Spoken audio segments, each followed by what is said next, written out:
Hello, Jens and colleagues in the Regional Center for Europe and the Commonwealth of Independent States. Thank you so much for inviting me to be part of this important learning opportunity. It is timely because in December, in Copenhagen, Denmark, countries of the world will attempt to arrive at an agreement as a follow-up to the Kyoto Protocol to address the challenge of climate change. The linkages between gender equality and climate change have so far not been recognized sufficiently in global policy. Next year will also be an important landmark in our work on promoting gender equality and women's empowerment. In August, it will have been 15 years since the Beijing Platform for Action was adopted, and the countries of the world will be reviewing their progress since the last global review 5 years ago. Although environment is mentioned in the Platform for Action, climate change was not recognized as an issue yet in 1995, and as such, it is not articulated there. So, however, the impacts of climate change, we know, will vary widely among different regions, generations, ages, classes, income groups, occupations, and of course by gender. This point was well made by our Human Development Report of 2007. Those who are bearing the brunt of the effects of climate change are those who can least afford to do so, and who have been the least, if anything at all, responsible for the problem. If they are not supported with adaptation and building greater resilience, then the chances of achieving the Millennium Development Goals and other internationally agreed development goals diminish. And this is true for gender equality as well. Poor women's limited mobility and access and control of resources, their restricted rights and muted voice in shaping decisions make them highly vulnerable to climate change. But women also play an important role in supporting households and communities to mitigate the effects and to adapt to climate change. They are not just victims, they are agents of change. Across the developing world, women's community leadership in natural resource management is well recognized. Earlier this year, the UNDP Administrator, Helen Clark, asked us to focus on two main priorities this year: poverty reduction and the achievement of the Millennium Development Goals, and addressing the challenges of climate change. In September, she made a commitment to focus on gender and climate change, recognizing that making poverty history, reducing gender inequality, and protecting our planet go hand in hand.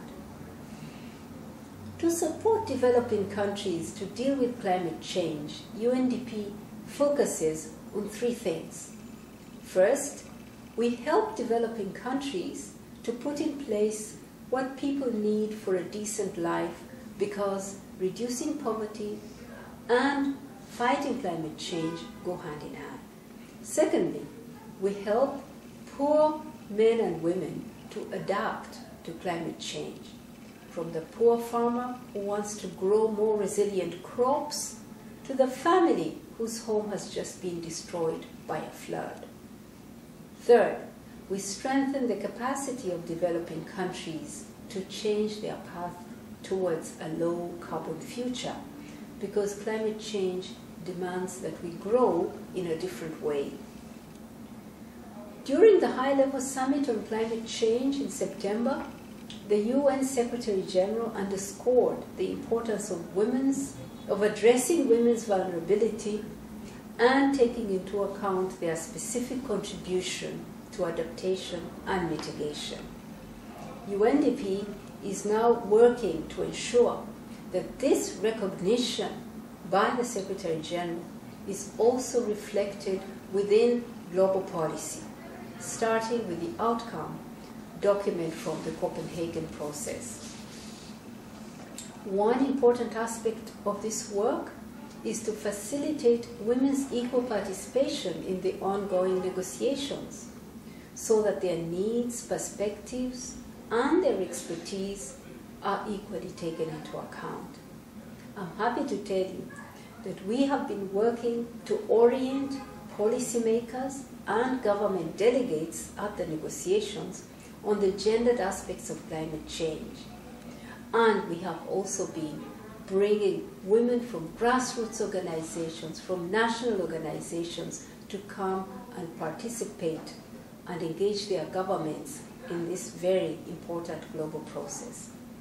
Although UNDP has been leading the work of addressing the human development aspects of climate change at the global level, we also know that the gender dimensions of climate change have not been sufficiently reflected in the programs we implement at the country level. This is our challenge.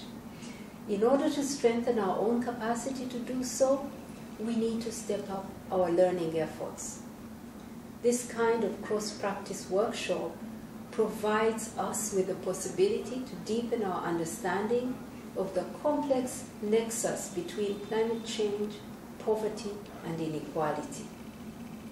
With the knowledge that you'll gain at this workshop, I hope that you will be empowered to address the linkages between climate change and gender equality and be able to support the governments in your region to do the same.